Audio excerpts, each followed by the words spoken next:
और अब war zone की बात करेंगे। नेतन्याहू गजा पर पूरी तरह कब्जा करना चाहते हैं, लेकिन उससे पहले उनके गजा प्लान को बहुत बड़ा झटका लगा है। नेतन्याहू के वित्त मंत्री ने सरकार गिराने की धमकी दे डाली है। वित्त मंत्री ने कहा कि नेतन्याहू ने अगर अपना प्लान नहीं बदला तो वो प्रधानमंत्री नहीं रह पाएंगे। गजा को लेकर इजराइल की पॉलिटिक्स में हाहाकार मचा हुआ है।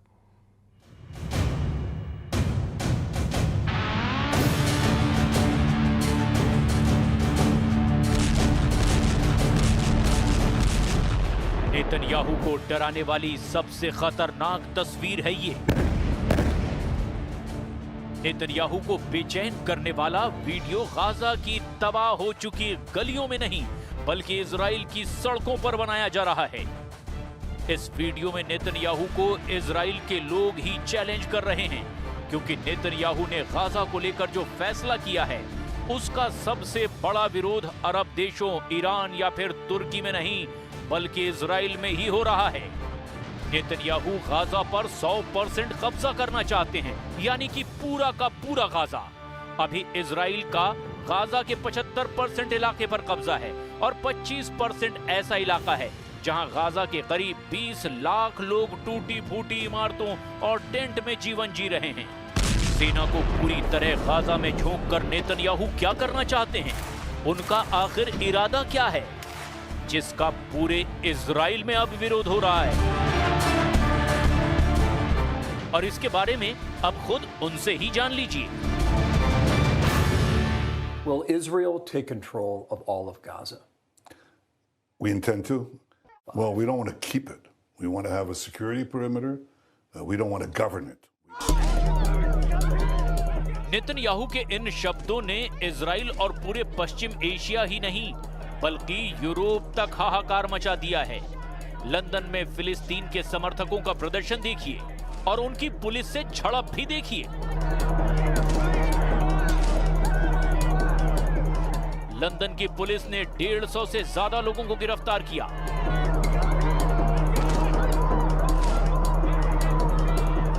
लंदन में संसद के पास जमा हुए हजारों लोग नेतन्याहू के ऑर्डर का विरोध कर रहे हैं।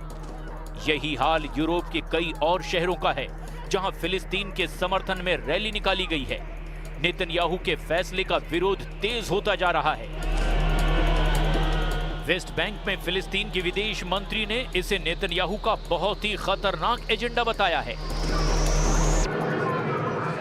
This is a very disappointing decision, but one that is expected. Israel wants to control the entirety of Palestine, and it doesn't shy away from saying it. It's been saying it for a long time.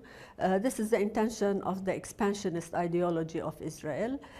They have said it very clearly in 1948, they have said it in 56, they have said it in 1970, and today we see it exercised on the ground. All of Gaza is today under the military occupation of Israel.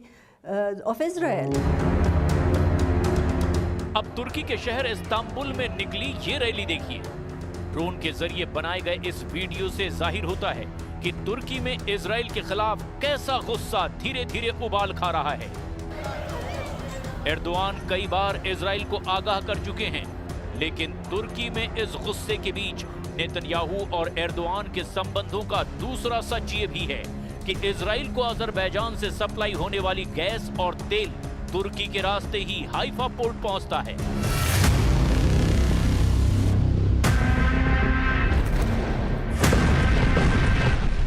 लेकिन Syria में Israel के हमलों ने रिश्तों में खटास पैदा कर दी है।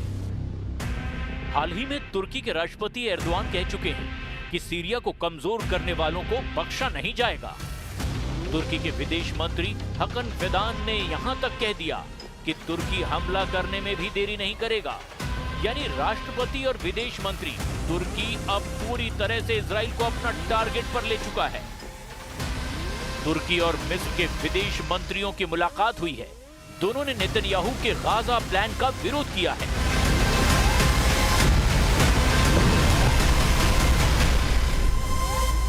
Bildiğiniz gibi Netanyahu hükümeti yeni bir adım attı ve Gazze'yi tamamen işgal etme niyetini açıkladı. Biz bu planı sonuna kadar reddediyoruz. Söz konusu plan İsrail'in yayılmacı ve soykırımcı politikasının yeni bir aşamasıdır. Bu adım karşısında İslam dünyası olarak tam bir dayanışma içinde hareket etmeli ve uluslararası toplumu harekete geçirmeliyiz. Netanyahu का विरोध Israel के अंदर भी हो रहा है और Israel के पूर्व प्रधानमंत्री हुएद अल-मार्ट ने भी नेतन्याहू को क्या सलाह दी है उसे जरूर देखिए, क्योंकि इससे अंदाजा लगेगा कि नेतन्याहू के ऑर्डर पर इजरायली सेना का अगला कदम कौन सा नया तूफान ला सकता है। This decision is an outright move that will cost the lives of 20 Israelis that are still held by Hamas, and that will not end the military confrontation. That will not bring about the total elimination of every Hamas fighter. To assume that now we are going to reach out for what remained of Hamas and rescue the hostages is a fantasy. It will not happen. And it is totally unacceptable and unforgivable. इसमें कोई शक नहीं कि Israel के ground operation के जरिए अभी तक नेतन्याहू बंधकों को छुड़ाने में नाकाम रहे हैं। हमास के कब्जे में जितने भी इजरायली बंधक मारे गए हैं, उनकी बड़ी वजह इजराइल का मिलिट्री ऑपरेशन है, क्योंकि हमास के इलाके में हमले और बमबारी की वजह से न सिर्फ हमास को नुकसान हुआ, बल्कि कई बंधक भी उसी बमबारी में खत्म हो गए। 2006 से 2009 तक इजराइल के प्रधानमंत्री रहे एहुद ओलमार्ट ने नेतन्याहू को वार्निंग दी है। उनका मानना है कि अगर गाजा पर इजराइल की सेना पूरी तरह कब्जा करती है तो गाजा के आखिरी कोने में होने वाली जंग बचे हुए बंधकों को भी मार डालेगी।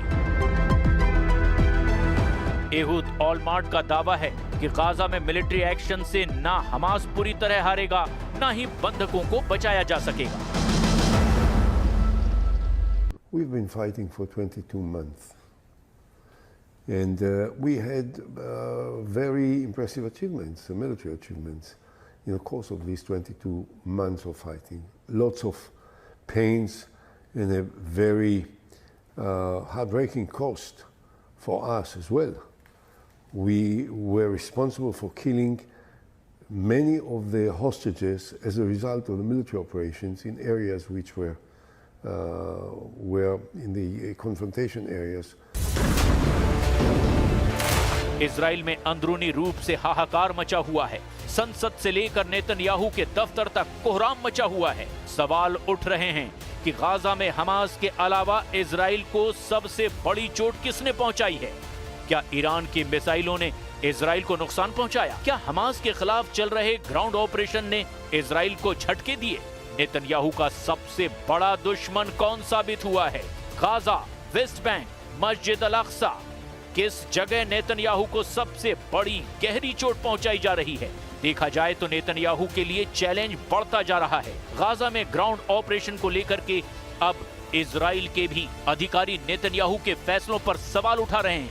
पिछले कुछ महीनों में नेतन्याहू कैसे अपने ही घर में घिरे हैं, उसे भी समझने की जरूरत है। नेतन्याहू ने नवंबर 2024 में तत्कालीन रक्षा मंत्री योव गैलेंट को हटा दिया था। इसके बाद जनरल जमीर से पहले आईडीएफ चीफ रहे हर्जी हलेवी ने मार्च 2025 में इस्तीफा दिया था। नेतन्याहू आंतरिक खुफिया एजेंसी शिन बेत के प्रमुख रॉनन बार को हटाना चाहते थे, लेकिन कोर्ट ने इस पर रोक लगा दी। लेकिन नेतन्याहू के दो कट्टरपंथी सहयोगी वित्त मंत्री बेजालेल स्मोट्रिच और राष्ट्रीय सुरक्षा मंत्री इतामार बेन ग्विर अब गाजा का इजराइल में विलय करने की मांग कर रहे हैं। वो वहां इजरायली बस्ती बसाना चाहते हैं। המקום בו הוכחנו שאפשר לעשות ריבונות ומשילות. דווקא מכאן צריך להעביר מסר ולדאוג שכבר היום כובשים את כל רצועת עזה, מכריזים ריבונות בכל רצועת עזה, מורידים כל חמאסניק ומעודדים הגירה מרצון. इजराइल के सिक्योरिटी मिनिस्टर ने कहा कि पूरा गाजा अब इजराइल में मिला लिया जाएगा, लेकिन क्या ये इतना आसान है? वैसे गाजा को लेकर नेतन्याहू पर पड़ रहा है भारी दबाव और अब व्हाइट हाउस में भी देखा जा सकता है। हमास को लेकर अमेरिका का गुस्सा और तेजी से भड़क गया है। अमेरिका के राष्ट्रपति डोनाल्ड ट्रंप ने कहा कि हमास शांति नहीं चाहता बल्कि मारना चाहता है। इसीलिए अब वक्त आ गया है कि इजराइल हमास का पूरी तरह से सफाया कर दे। ट्रंप का बयान ऐसे वक्त में आया जब अमेरिका गाजा में मध्यस्थता से अलग हो चुका है। गाजा में हमास के पास अब भी 20 से ज्यादा ऐसे बंधक हैं जिनकी जिंदगी अब मौत से बचाने वाली एक नोक पर ठहरी हुई है। और इसमें से एक हैं इजरायली बंधक एव्यातार डेविड, जिसका वीडियो हमास ने जारी किया है। इस वीडियो में उसे अपनी कब्र खोदते हुए देखा जा सकता है। 24 साल का एव्यातार डेविड सुरंग में ही एक गड्ढा खोद रहा है।